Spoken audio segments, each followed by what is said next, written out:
ng pag-ibig, ang kanyang huling pamanhik sa lahat ng taon ng kaniyang buhay.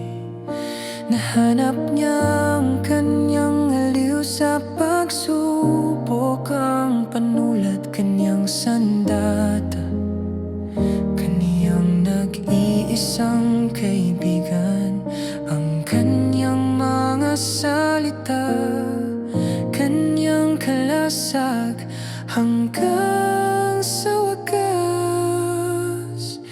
At habang isinusulat niya ang kaniyang huling berso, nararamdaman niyang nagsisimulang mawala ang kanyang sakit, sapagkat sa kaniyang puso alam niyang totoo ang kaniyang pag-ibig para sa kaniya ay hindi kailanman matatapos.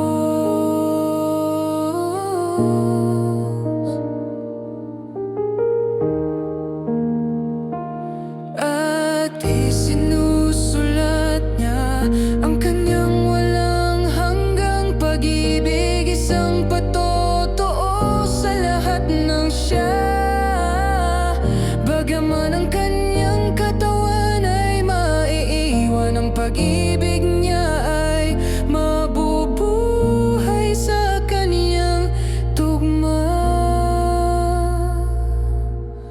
At sa huling hininga na kanyang nilalanghap, nararamdaman niya ang kapayapaan